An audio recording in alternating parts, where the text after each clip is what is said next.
Tonebenders, a sound designers podcast. Here are your hosts, Timothy and Renee. Welcome to Tonebenders. My name is Renee Coronado, and with me today it's Tim Muirhead. Hey, Tim. Hey, Renee. How you doing? And also Teresa Morrow. Hey, Teresa. Hi, Renee. So we've got a mailbag today. Yeah, we had questions kind of piling up from listeners, and then we posted something up on the Tonebenders Facebook page saying if you have a question, throw it to us. If you don't follow us on Facebook, feel free to find us on there. So let's get to it, I guess. The first question is, I love your show. I'm actually not a sound designer, but a director. What's the best way for a director to find a sound editor that's a good match for them? I think that's a super interesting question. When you think about what sound designers and sound editors are doing for a film, we're stepping in as creative collaborators, much like an actor or a set designer would do. It's often a mistake if a director is going to look at their sound people as purely technical people. You really have to come at it with a creative collaboration type headspace. And so, as a director, how do you approach people that do set design? How do you approach people that, how do you approach your actors? How do you cast, one versus the other? You can't really audition a sound designer the way you can audition an actor, but you can definitely look at the reels and the scope of work that somebody puts out. And when you're looking at work, you pretty much need to be paying attention to stylistic cues and imagining, your work in this person's hands and seeing if the styles and the types of decisions that they make are things that mesh with what you're trying to execute in your own individual project. Do you think, if somebody saw a film that was maybe in the same budget range, roughly, as the film that they were making, that they would come to you and be like, oh, I saw that you did the sound on this. I like what got done here. Would that be a connection that they would make? I mean, to some degree, and when you're doing interesting creative stuff, or, a lot of the lower to mid-range stuff ends up being horror, scary stuff, or it's kind of walk and talk drama or dramedy type stuff. With the drama stuff, you don't need as deep a creative collaboration as you do with the scary stuff, or with the tension and with the suspense stuff. As you go and try and recruit your team, and as you're looking even in the storyboard stage and in the script writing stage, you should be really, really trying to put your feelers out there and trying to extend your network into the type of people that are available to work on your films. And as you initially cast your net of the people that are available, you start trying to narrow it down based on stylistic preferences and stylistic tendencies. And to some degree, a lot of that can happen just with conversations. And so a lot of, directors and the rest of the creative folks, you basically need to go out and have some coffee and kind of talk about what your backgrounds are and what films are interesting to you and what films you enjoy and what styles you enjoy and why you like this versus that. And in a lot of cases with creative people, you'll find out if you mesh pretty quickly with those types of conversations. So when you find somebody that's on the same page as you creatively, then the other piece of homework you have to do is to make sure that they can execute it technically and also execute it on time and on budget. Say you find somebody that you mesh with creatively. If it's somebody that doesn't necessarily have a track record of delivery, alternatively, if it's somebody that's too busy to fit your project in on time and on budget, if all three of those boxes aren't checked, you're asking for trouble. So they have to mesh with you creatively, and they have to be able to deliver on time, and they have to be able to deliver on budget. You have to give as a director in all three of those. So you have to be able to, communicate a clear creative vision to any collaborator that you want to work with. You have to have a realistic timeline for someone to execute the work, and you have to have a realistic budget to hire somebody so that they can actually, do the work. If you as a director fail in any of those three, then the people you collaborate will not be set up to deliver for your project on any of those three. And there's going to be a pitfall. Something's going to fall apart. And the worst thing is when things start falling apart at the end, after you've done all the work of screenwriting, casting, shooting, editing.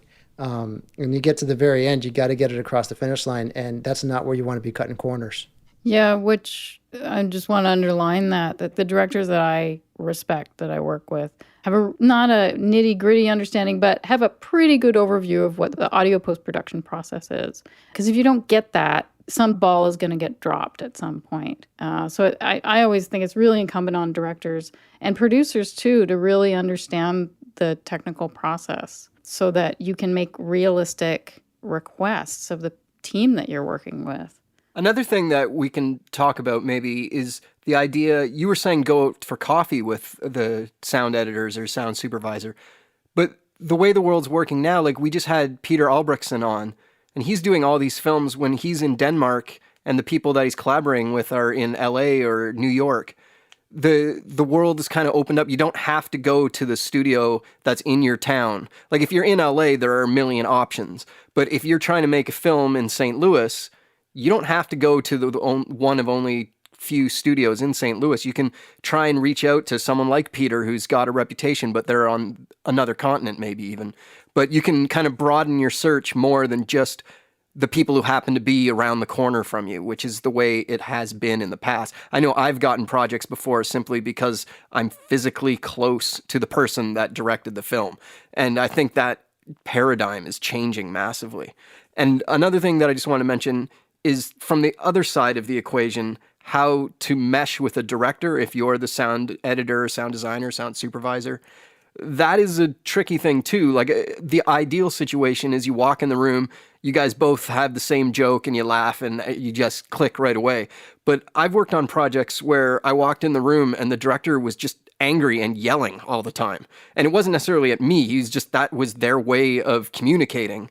And I was like, I don't want to work with this guy. And then after a few days of dealing with that, I realized that's just the way this person communicates. They're not actually angry. They're just kind of know what they want and are trying to get there. And that is a totally different work dynamic than the two people who are just, joshing and joking the whole time. But it doesn't necessarily mean that it's wrong. It's not as much fun, but it's not wrong. So you have to kind of find a way to work with the people that you end up being able to work with and find ways to make that work, because no two directors work the same way. Yep, and no two people are going to click 1,000% on everything either. Sometimes as the director, you're gonna fight for your creative choices, and sometimes as the director, you should listen to the sound designers and the sound effects editors and the mixers as they come back and say, "Hey, this probably will improve your project." So it's important to have an open mind and a clear vision at the same time. And another thing directors can do when they're working with new sound designers is not take something that isn't right for them as a mistake. Give the sound designer room to try something, and if it's not what you were going for, then you have a point of reference then. If their first take on what you're going for isn't exactly what you wanted, that's not the end of the relationship. That doesn't mean that it won't work. Because I've worked on lots of projects where I went too sci-fi on something, and the director's like, whoa, that's not what I was wanting. And then, you dial it back, you have that conversation, your next pass, yes, that's what I was looking for. And sometimes it takes one or two passes to get to that point where you and the director are starting to meld minds and be going down the road together. So don't throw your hands up in the air and think the sky is falling if the first screening isn't exactly what you were looking for. Yeah, I think that's true. Like I've been in situations, or I've seen them in teams where the first thing that gets done is not what the director wanted or had heard in their head. And they forget that we're really versatile. Like sound effects editors can go in many different styles. Just because you did a horror film and you are known for doing those effects doesn't mean you can't do a very beautiful pastoral experimental film. So exactly what you're saying, Tim, like don't assume that, it's all a disaster. Like ask them to keep pushing towards what you want, and you'll find that the sound effects editors are capable of doing a lot of different kinds of things. Yep. And sound designers tend to like doing different things. So if someone is known for doing horror films or doing animation, and then they get a chance to do a documentary, a music documentary or something like that, that's exciting. That's something that we will jump at the chance for. No one wants to be put in a box and only get a certain kind of work. For sure. With that said, we each kind of have, those of us that have been doing it for a minute, we have well-defined aesthetics. And so within multiple genres, we should be able to describe to you the things that we like and the way that we kind of get across the things that we want. A lot of what we're trying to do in the sound side is manipulate emotions and to evoke highs and lows with regards to what your audience is feeling. So when you look at us as collaborators, don't look at us as technical sound collaborators. Look at us as creative, emotional collaborators and evaluate us in those terms. And I think you'll go pretty far that way. The other thing I would say is really, really be careful and watch for people with track records, right? You want to see as much credits as you can afford to pay for. The more skins on the wall somebody has, the more likely they are to be able to do whatever you ask of them. And there's a lot of people that have that sound design shingle up on their door right now. And some of them only have so much experience. Some of them are primarily composers that do sound design on the side, or vice versa. And so you really, really have to evaluate people's track records and their credits as much as you do their aesthetic to make sure that that's how you decide that this person can actually deliver what I'm going to ask for them. Okay, so ready for the next question? Cool. Let's do it. Okay, this one is from Kesha Setoff. When working on animation, what's your take on the balance between realistic sounds and when you go with synthetic goofy effects? So to set up who works in animation here. Tim? I do a lot of sound design for animation, and Teresa mixes a lot of animation. So Yeah. there is no proper answer to that. Each show demands different things, and not only does the director want different things, but sometimes it's just on the screen. The screen can tell you a lot of stuff before you've ever done a pass with the director. I find that I let the screen tell me how cartoony to get. And it works out really well that way because it feels right. There's a feel for animation. You can go way off of the path, and sometimes that works really well, but the more you do it, the more you just get a feel for what that show needs. And sometimes the shows need both. The show I'm on right now, Paw Patrol, we've developed an aesthetic where the pups, when they're not in their vehicles doing a mission, it's very kind of vaudevillian with classic cartoon sounds. When they fall, you get the doinks and the boinks. But when their vehicles transform and they're in their cars, they're super realistic engine sounds, and the transformation sounds aren't realistic because surprisingly doghouses don't transform into fire trucks in real life. But like those sounds are modern sounds and not comedic at all. They're cutting metal cracks and such. But then when the dogs are outside of the vehicles and they do the wrap up at the end of the show and they bump into a wall, you get the boinks back and the slide whistles and stuff like that. But there's a time and a place within that show for when the sounds become more serious and when they become more cartoony. Yeah, and in other shows I've worked on, I worked on a anime series that was super synthy. There was no classic vaudevillian kind of cartoon sound effects like slide whistles and boings, but everything was synth-based. Like there was hardly any reality-based sounds in that show. And that's what that show called for because that's how the animation was done.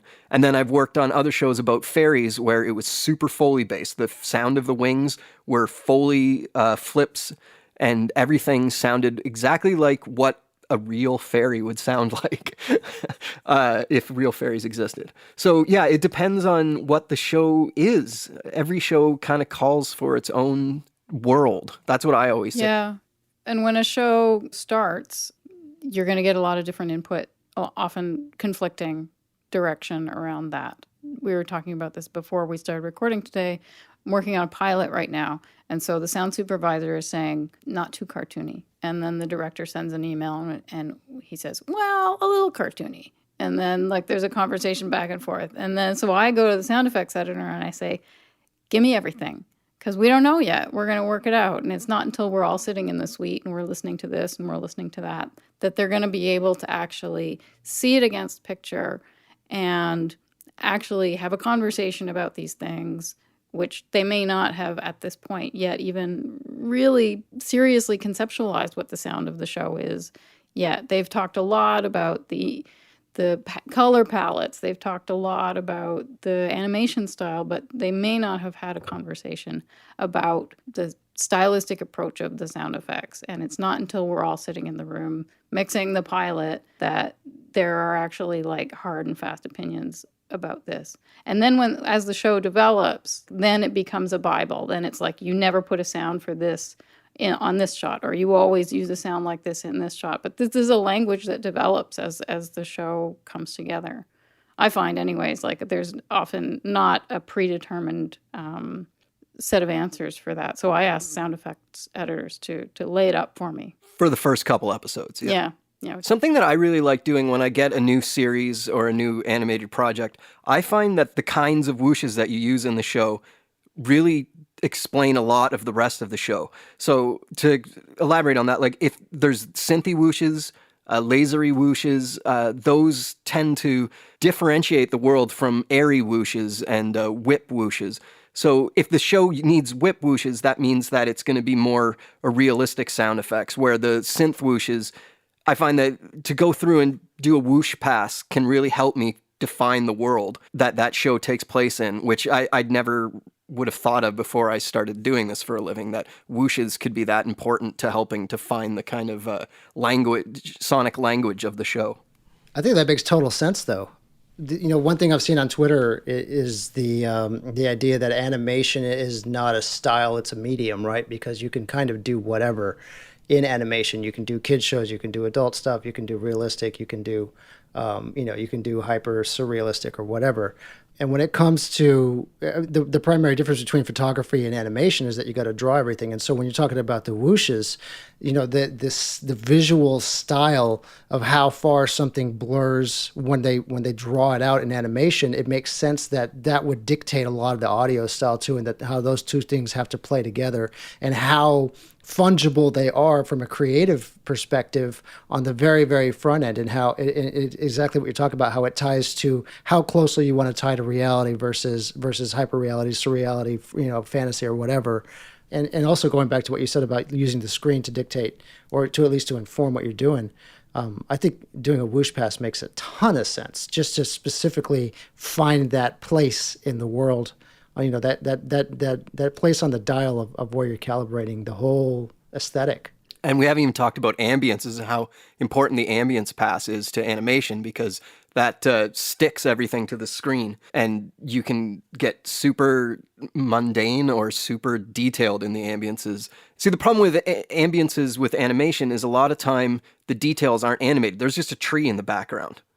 They don't animate the movements of the leaves. They don't animate what kind of animals are underneath there. So that's all left to the sound to define. Because you can put the sound of leaves blowing on a tree that the animation didn't actually do, because they didn't have the budget to do that. If you're doing a Pixar film, the leaves will be animated. But a lot of times, every single one. In lower budget animated series and such, the tree is just a defined, unmoving thing. But you can create tension and stuff by putting wind through those leaves. You can create animals in that leaves. Is it a busy jungle that's full of life, or is it a dead jungle that doesn't have any animals in the distance? And all of that kind of decision making that creates the world of that animation is done through sound, because they just don't have time in episodic animation to go and animate the BGs, the visual BGs, as much. So you have to create those BGs with the sound. Yeah, I find there's a lot of hand-wringing in the beginning stages of sound design for animation, because people really get caught up in it. And then once a language establishes itself, then everybody working on the show kind of knows this is how it sounds, and when it's sounding right. But yeah, I find it can be really tough at the beginning to nail these things down, because people get really caught up in the details and constantly trying to remind people or just telepathically send them messages it's about the story. And are the sounds we're putting in telling the story you want to tell here? Let's focus on what's important and not worry about so much that this little object that's been put down sounds a certain way or another way. You really have to try and get people off the details at a certain point and back to storytelling. It's really important that the sound effects really do a lot of the work of even the nitty-gritty of storytelling. What is actually happening in this scene is often comes down to the sound effects that get put in. So that's not even a very artistic sort of consideration. It's just, do we understand what's happening here? And the sound effects really are a big part of that. I think it's interesting too, the fact that you use the word choice that you used was that the sound establishes itself and the soundtrack kind of establishes itself, as opposed to, say the director, dictating it or the sound designer creating it. That makes a lot of sense to me too, because what probably happens is that not a lot of people put a whole lot of brain space into what things are going to sound like until after they see what it looks like. And so because they've been working so hard on the visuals, the combination of the visuals, the sound designer's aesthetic, and the director's needs all have to work together to create what the soundtrack ends up actually being. But it's not something that any one person really has a whole lot of handle on, I think, probably at the beginning of those type of projects. Yeah, something that is a little slightly off topic, but I think is relevant, is when I sign on for a new series, let's say there's 26 episodes of an animated series, my price that I charge is built in that I'm going to lose money on the first 5 or 6 episodes. And then on the first 5 or 6 episodes, I'm losing money on. I'm charging for X amount of days, but I'm going over that by a few days. I'm definitely losing money on the first because there's changes. We're working with the director. We're going back and forth. The notes after the premix are massive. There's tons of changes. And then after episode 5 or 6, you've got a language, you've got a world that you're working with. And then from 5 or 6 to 10, you're in the pocket. And then from 10 to 26, I'm making money because I can now make decisions on my own. I'm not checking with the director on anything. I am now kind of in control of the sound of that world for that animated series. And what the X amount of days that I'm charging, I'm now either hitting exactly or below. And that's where I'm making up on the money that I lost on the first 5 or 6 episodes. So you got to kind of plan for that because you are going to get your butt kicked at the beginning of a series. Some series you don't. You just walk in and everything works out. But there's some where the first 5 or 6 are a real slog to get through. But it's fun. That's also more exciting because you're making decisions, you're putting yourself out there, you're getting shot down, but you're also getting high fives when you do something right. The last 5 episodes of a series, the director's moved on to something else. If the series didn't get picked up for a second season, the director's literally on another project and just shows up on mix day. There, yeah. They show up on mix day, watch it through, and are like, yeah, okay, I gotta go. So the beginning of the series is super exciting, but stressful and a lot of work. And then as it goes on, everybody starts trusting each other and everybody starts believing in each other. And then it just becomes a well-oiled machine. The series I'm on right now, we're on episode 16 of season 5. So we've done over 100 episodes of it. Like I barely talk to the director anymore. The director shows up, we have a few notes, we eat some food, and then we move on with our lives. So it's a totally different thing than when that series first started. It was a different director back then, though. But yeah, the screenings and the premixes and everything were stressful. They were, what's going to be said? How are we going to get through this? Are we going to be able to fix the things in time before the final mix? Where now it's just... it's not a piece of cake. Every episode has its own challenges and such, but it's a totally different way of coming into work. I don't come into work stressed anymore, where for the first 5 or 6 episodes, it was, oh God, I hope we get through this. Yeah, I think you need a lot of energy in your back pocket. You also need a lot of extra ideas in your back pocket to be ready. Mm-hmm. Because you're going to have to try out a bunch of different directions off the bat. And to address the initial question, how do you decide, how sci-fi versus reality you go? That I think the source of that is a concern or an insecurity about, hey, if I'm swimming in the water here, like which way do I go? And it seems like what you're saying is the answer is have a lot of ideas and expect iterations, and don't stress too hard about any one choice. Just get a lot of paint on the canvas. Yeah, present something though. Present something with confidence. And then if that's not the way they want to go, don't have an ego about it. Have some backup plans. Cool. So we're going to kind of combine 2 questions here. One is from Estevan Rodriguez on feature films. How do you reference your audio mix levels compared to TV? And then we also have a question from Magic Ravs. It would be great to hear your advice about monitors for sound designers working in home studios. Do you use subs when you're producing sound for films and games? So the common denominator on both of those is, if I'm not in a film mixing environment, how do I make sure that my stuff is going to sound good in a film theater? So at Dallas Audio Post, we have a theater, we have a mixing stage that people can kind of mix at. And so what we have happen occasionally is people will do an entire mix in their home studios or in their smaller sized studio and bring it into the stage, and they'll bring stems in basically, and then we'll finish off the mix there. And in a lot of cases, the things that we are messing with are things like the subwoofer and the LFE, and just your sub 50 60 hertz stuff that is just going to sound different on a big stage than it will in a little room or on cans especially. Teresa, you're the mixer. What's your opinion there? I think you're right. Like, the best way to know how it's going to sound in a theater is to play it in a theater. And to a certain extent, in an uncalibrated or not professionally calibrated, Lightly calibrated. home studio, there's going to be things you're not hearing. And I think the low frequency stuff is often a big culprit. Is that a lot of times we get material, for example, from composers who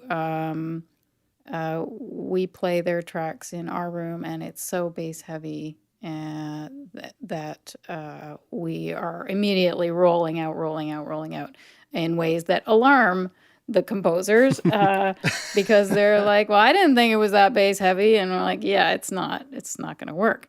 So yeah, I think insofar as bass is concerned, I don't know. Like, I think you can get a pretty good bass reproduction in a home studio if you put some work into designing your studio well, and come out with something that will translate to a mix stage reasonably well. That's not an impossible task. It's not just about having a subwoofer, though. It's also about acoustically treating your room. Yeah. It's mostly about acoustically treating your room. I don't know. We chatted a little bit about some sound designers. I've never experienced this, but there are some people who are working with these sub backpacks. I don't know if you guys know anything about these. This was news to me, yeah. Yeah, so spell it out. Some What are those gaming things? designers have these like backpacks that like are your sub channels, so that you can be working on headphones and have an accurate idea of like when your sub is coming into play, because you're actually getting a little like colonic vibration. I would love to hear more from people about how that actually works. When you're working on cutting your tracks, like, I would love to know if that gives you an accurate representation of how it feels when you take that up to a bigger stage or something like that. I mean, I think some of the source of that also is that as you're composing and sound designing with synths specifically, those things can go all the way down to DC, and they can go, they can give you 4 hertz at 0 dB if you program them to do that. And so the question really, to some degree, comes from, hey, how do I even know what's happening down there, and how can I trust what's gonna go on there with regards to how it translates to the stage? It seems like there are 2 real straightforward ways to go about it. One is to actually meter your low end and meter your frequency range, and try and be realistic about what you're seeing on that meter versus what you're actually hearing in the room. If you're seeing tons and tons of low end and you're not hearing it, or you're hearing weird holes, because a lot of what happens is not that the speakers can't reproduce down there, it's that your room is causing nodes and weird additions and subtractions in the lower frequencies. So if what you're hearing isn't exactly matching what you're seeing, you have to be realistic with yourself about that. And the other thing is, try and find a stage or as close to a stage as you can. And if you're not in a city where there is a properly calibrated Pro Tools equipped mix stage for you to take your rig to, I mean, I've advised certain people go to you could book out a theater, just a regular movie theater for a playback test. A lot of them, the indie houses and that kind of stuff can do that. So you'll at least have an idea of what happens out there. But broadly, I would advise people to do that, and then to do it repeatedly. So you can really, really start finding what's working in your room and what's translating versus where your room is limited and what's not translated. I've done this myself also with, so I do a lot of work for the Dallas Stars and for the Mavericks, and they play at the American Airlines Center in Dallas. Well, I don't have a giant 18,000 seat arena. I thought you were a professional, René. I mean, I'm this close. So I don't have that environment. I don't have the actual playback environment with which to do my mix. And so what I've had to do over the years is do a whole bunch of mixes and show up to the games and listen to how my mixes play back in the arena. And by repeating that process over and over again, I've really found A, what the limitations of my room are, and B, what they do in the context of the arena, because a lot of times I'll hand a mix over it and the front of house guy will do more EQ to it. And so my goal is to have them leave it as flat as possible. But sometimes, from an aesthetics point of view, they want things to go bump. And so I have to, from a design perspective, add a whole bunch more low end into things that sound weird in my room, but I know are gonna at least be less affected by the mix engineer in the front of the house. It's the same concept when you're moving from a smaller space to to a theater. You just do it over and over again, and you start getting some muscle memory for what's working and what's not. The clients that we have that do the mixes primarily, 80-90% of it in their rooms and then bring it to the stage to finish. Well, the more and more they do that, the closer they are to the final product every time they come to the stage. And the first time they did it, it was massive changes, and it was like, oh my God, what's going on here? And everything was all crazy. Well, after 6 or 8 of those, they're pretty close, and now it's just some tweaking and some tuning, and that's kind of what you're wanting it to be. But you don't get to that process unless you've done it a few times. In terms of the reference level question, the question is, as opposed to broadcast, where you might be using a meter, like a WLM meter that gives you a dialogue number to hit, how do you know you're mixing right for feature in a cinema? I think, René, you put it very pithily when we were talking about this earlier. Well, I mean, it's calibrated mixing, right? So it's calibrated loudness. So when you're in a theater, you calibrate all your speakers to be a certain loudness, and then you mix to taste. You mix it to where it sounds good. And the difference between a theater and a broadcast mix is that your broadcast mix has to hit a number to hit the air, and a theatrical mix doesn't necessarily have to hit that number. But the calibration is broadly aiming to do the same thing in both setups, right? So, a TV mix is typically going to be done in a smaller space, calibrated at a slightly lower volume. But the ideal is for you just to be able to mix to taste, and the number takes care of itself. And broadly, that's usually what happens. You mix to taste, you might have to tweak a dB or two at the very end of the mix, and then you're done. And with theatrical, you just don't end up doing that dB or two tweak at the end. Yeah, it's your ears that are really doing the work there. Yeah. And that's why you get hired, because of your ears. That's a fact. Okay, our last question for today is from Ian Gidrich in Poland. The last mailbag that we did, we mentioned that when recording footsteps, we do it from a certain distance to make them sound more familiar, because that's the way we hear them in real life. Would you please elaborate on that? I'm interested in mic placement and the types of mics you guys use when you do that type of recording. René, you're really the only one of us that does a lot of Foley recording, I think, so why don't you roll on this? Well, so broadly, I mean, the standard for Foley mics is the 416. There's a ton of other mics that work great, but if you just need a starting point, the 416 is a great sounding Foley mic. Broadly, I think the point I made before was that you tend to not want to mic your footsteps super close. You don't want to mic them super tight, because your ears are not used to hearing, feet from that perspective. So, typically you want to be a couple 3 feet away, a meter or so back, so that you can get enough air between the performance and the microphone to where it feels like it's going to be doing the right thing. In the context of a mix, also, you don't want super peaky or any kind of proximity effect recordings on your Foley stuff. Your Foley stuff has to feel nice and natural, and you don't want your mic so tight that you're hearing proximity effect, and you don't want it so tight that it's catching certain details a lot louder than other details. You want them to kind of blend together in space, so that when your mixer pulls the Foley up, they're not having to do a bunch of dynamics work to it to make it feel correct.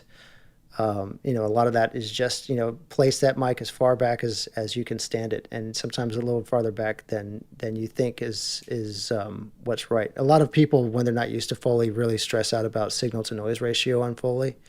But I find if you have a quiet enough room, you don't have to have super, super quiet, but, Foley doesn't usually get placed front and center in the mix. Obviously, you want to cut Foley in such a way that it can be if the situation warrants that. But in a broad sense, your Foley is going to sit and play with a lot of other elements. And so you have some latitude there with regards to signal to noise ratio and with regards to mic distance to really help tell the story of what it is you're trying to perform. Yeah, if you go back to Tonebenders episode 23, we did a tour of Footstep Studios with Andy Malcolm, who's kind of a god amongst Foley people. And there's a section in there that talks about how they mic with one mic, as you say, Renee, like a meter away, and then another mic like 20 meters away. And the Foley mixer is putting a little bit of that second distant mic in to give that extra space. So yeah, go back to episode 23 and you can hear them talk about that. And we also have a Foley episode coming up real soon on Foley 1. So Teresa, as a mixer, like what do you like to see in your Foley? What makes you happy when you pull a Foley track up? When I don't have to do anything, when it just sounds right. Yeah.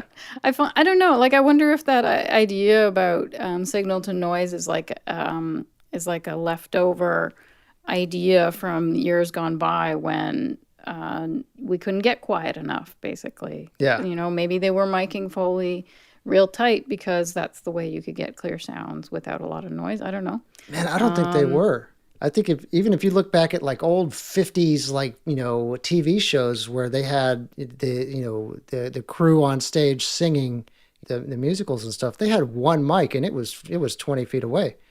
They were not afraid to play with the sound of the room. And Tim, you probably recognize that as you walk into all the various Foley stages, how they have rooms that sound like what they need to sound like to cut Foley from a distance. For sure. As you walk into those spaces, like what with your naked ears, what do they sound like when you're in a Foley cutting space? They're quiet. No, but I'm talking in terms of like reflections. Yeah, no, and other things like that. The ones at Footstep Studios, they were pretty reflective actually. They were big rooms without a ton of treatment. They had curtains, so they could pull the curtains across when they needed it to be more dead. But the shows that they were working on when we were there, the curtains were fairly open. And then Foley 1 was a more dead room, I believe. They had lots of soundproofing around the walls. Something I've noticed, I guess, so I just came back from vacation. So, the last, 20 years of my life, I've lived in uptown in Dallas. So dense, urban, kind of metro area. And in a lot of cases, as I'm kind of actively listening to the world around me, I'll notice that I don't really perceive a lot of footsteps. And I think to some degree in the city, that's because of how loud the traffic wash and everything else is.